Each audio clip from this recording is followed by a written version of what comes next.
tentang Mbah Ma'ruf Asnawi dan Mbah Yahya Arif. Saya ingin sedikit mengutarakan tentang perbedaan dan persamaan antara keduanya. Dan saya sebagai cucunya, saya melihat dua mbah ini sosok yang memberi solusi kepada masyarakat. Itu biasanya apa? Solutif. Kayak Butejo malah. Solutif ya. Solutif ya. Di antaranya ini. Bagi yang belum tahu, beliau berdua adalah besanan. Yang Mbah Yahya dari ibu saya, yang Mbah Ma'ruf dari bapak saya, besanan. Mungkin nanti ada besan-besan yang lain. Amin.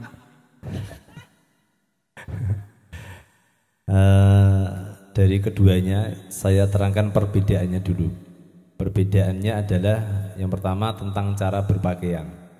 Dari Mbah Yahya Arif, sosok yang selalu berpenampilan menarik. Jadi stylish, selalu pakai jas, pakai celana, meskipun sudah usia lanjut tetap senang pakai celana, pakai sepatu. Pecinya selalu rapi, semua pakaiannya selalu setrikaan semua. Berbeda dengan Mbah Ma'ruf Asnawi yang selalu berpakaian apa adanya. Jangankan nyetrika, mungkin pakaiannya bisa dihitung itu saja. Jasnya paling cuma satu, yang lain cuma baju putih, terus sarung putih. Jadi beda banget, yang satu stylish, yang satu apa adanya. Casual. Apa adanya. Apa adanya saja. Jadi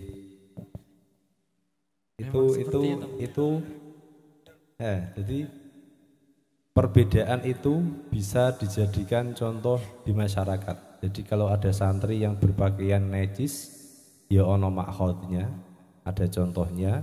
Kalau ada santri yang senengannya berpakaian apa adanya, klower, jadi pokoknya santai-santai saja, ya ada contohnya. Sama-sama ada contoh dari kiai-kiainya. Yang kedua, yang Mbah Yahya Arif adalah sosok penyemangat. Penyemangat itu salah satu pedomannya adalah sesuatu yang orang lain bisa, maka kamu wajib bisa. Sesuatu yang orang lain bisa, maka kamu wajib bisa. Mbah saya itu dari bikin kitab, nerjemah kitab, menjahit, bikin kursi, bikin meja, bikin pintu, semua bisa. Jadi semua yang orang lain bisa, saya harus bisa.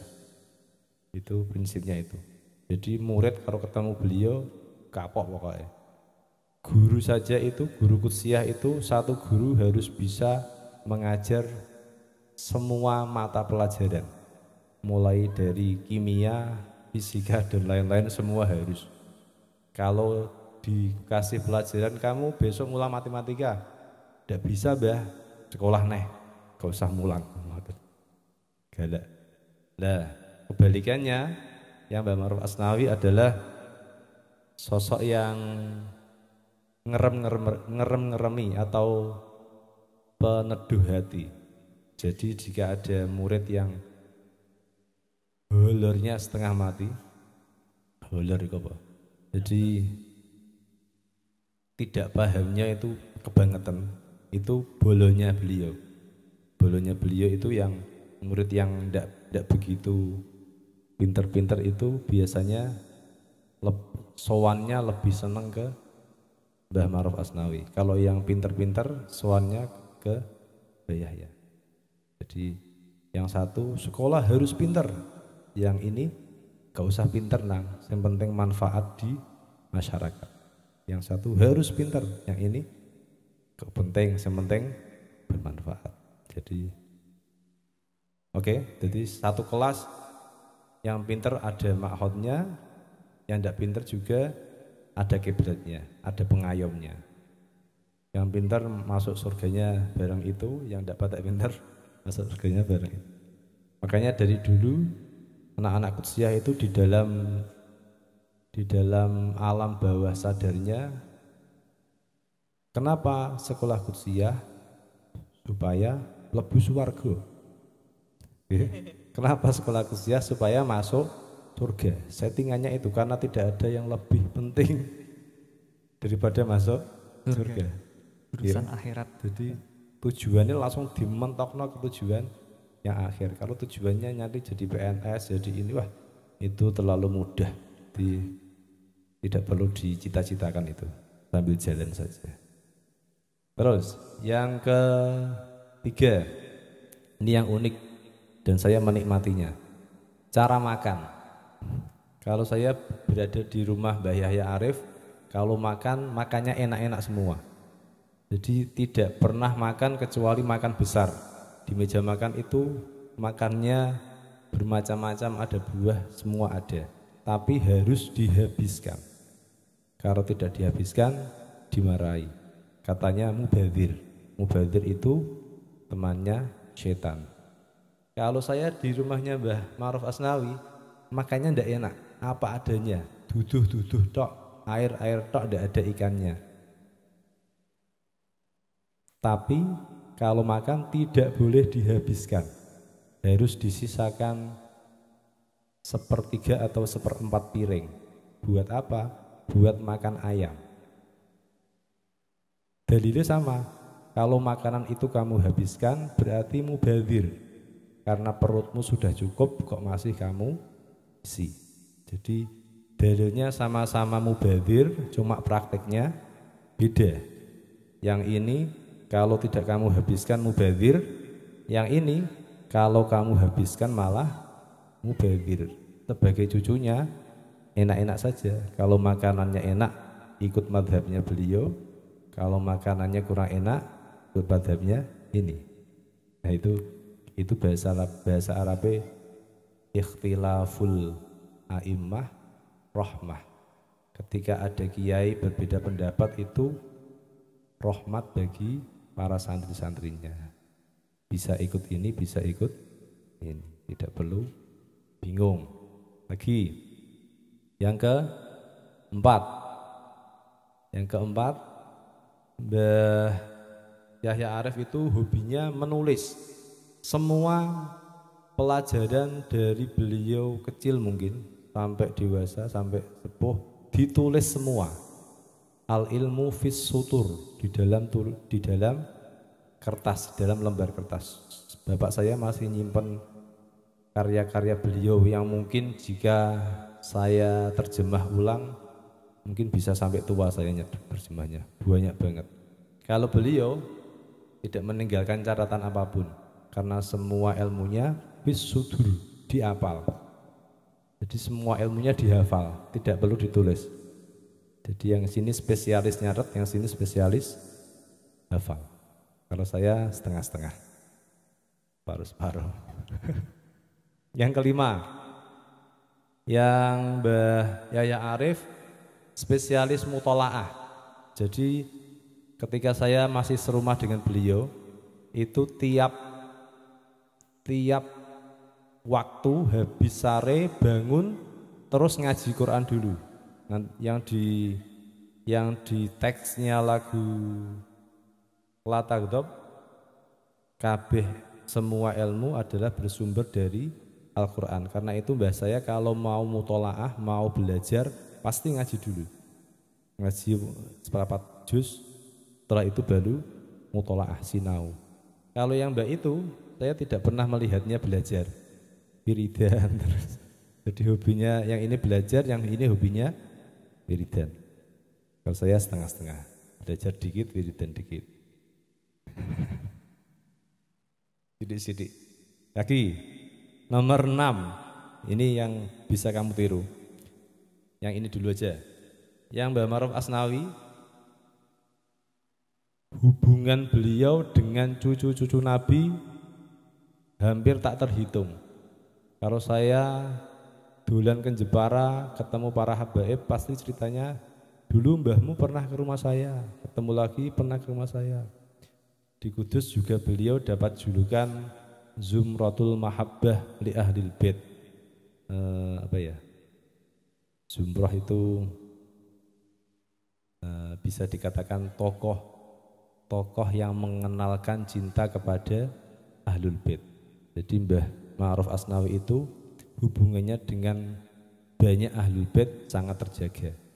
Lah yang ini Mbah Yahya Arif, beliau berhubungan baik dengan hanya satu Ahlul Bait, yaitu Habib Muhammad Al-Kaf, bapaknya Habib Ja'far Al-Kaf.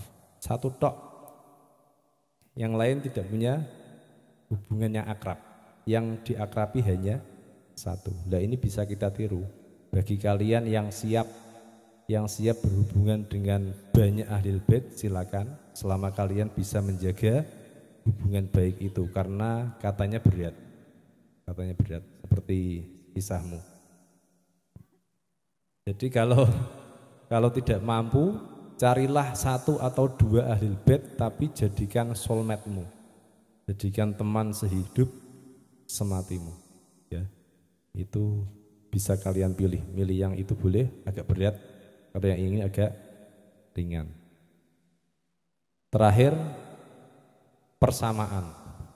Keduanya persamaannya adalah sama-sama menghabiskan hidupnya untuk ngerumati agamanya Gusti Allah Subhanahu wa taala.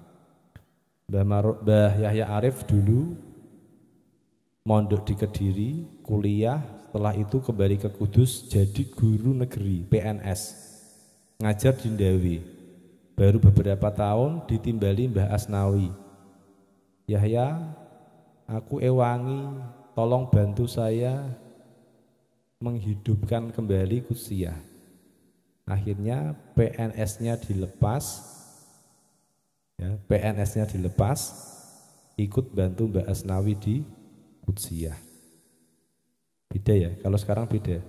Kalau sekarang daftar di Kudsiyah dulu, begitu jadi PNS, Kudsiyahnya dilepas. Kalau ini enggak, PNS dulu, dilepas masuk Kudsiyah. Itu salah satu. Yang Mbah Haji juga gitu. Mbah Haji dulu ngajarnya di Ma'ahid. Ketika Ma'ahid beberapa tahun, terus ditimbali Mbak Asnawi, disuruh bantu di Kudsiyah, Ma'ahidnya ditinggal, pindah ke Kudsiyah. Seperti itu. Dan kesamaan yang lain, keduanya sama-sama tipe kiai yang tidak senang dikenal dan tidak senang terkenal. Nah ini mungkin beda sama saya. Kalau saya senang dikenal dan senang terkenal, karena juga bermanfaat juga, ya. Dikenal juga bermanfaat, terkenal juga bermanfaat. Bisa memberikan fatwa. Jadi beliau ini karena itu tidak ada hall besar-besaran. Yang Mbah Yahya juga tidak ada hall besar-besaran, Mbah Ma'ruf juga tidak pernah. Kalau Mbah Ma'ruf Irsyad, beliau kiai yang masyhur, karena itu ada hall secara besar-besaran. Dan yang terakhir, keduanya sama-sama tidak hobi memperjualbelikan ilmu. Nah, ini yang perlu dipegang oleh kiai atau guru-guru zaman sekarang. Mbah Yahya Arif itu karangannya hampir 100, mungkin ada 100 lebih, dan tidak ada satu buku pun yang beliau mendapat royalti. Jadi semua tulisannya diwakafkan untuk madrasah. Bahkan pernah beliau pada usia yang sudah lanjut mau dihajikan pengurus Kudsiyah. Mbah, saya dari pengurus ingin memberangkatkan Mbah Yahya haji. Jawaban Mbah saya mau, tapi tidak boleh diambilkan dari hasil buku saya. Jadi kalau kamu urunan untuk menghajikan saya mau. Tapi kalau uangnya diambil dari hasil penjualan buku saya Saya tidak mau, karena buku saya tidak saya perjualbelikan, tapi saya wakafkan kepada madrasah. Tuh. Jadi pesan terakhir, jangan engkau rusak mentalmu yang sudah bagus seperti sekarang menjadi tidak bagus hanya karena uang. Ya, dah aja. Mungkin nanti bisa disimak-simak, bisa dipraktekkan kepada siapa kalian lebih condong sesuai dengan pribadi kalian masing-masing. Alhamdulillah, seperti itu penjelasan dari Mas Sapang, Gus Sapang tentang kedua sesepuh kita. Bisa kita pelajari dari perbedaan mereka tentang kepribadian, cara berpakaian, menyikapi santri, dan cara makan juga. Dan intinya ikhtilaful ummati rahmah. Perbedaan di dalam umatku, umat Kanjeng Nabi itu adalah rahmah. Ya, memang kita mungkin berbeda ya, tapi saya yakin kita pasti bisa bersama.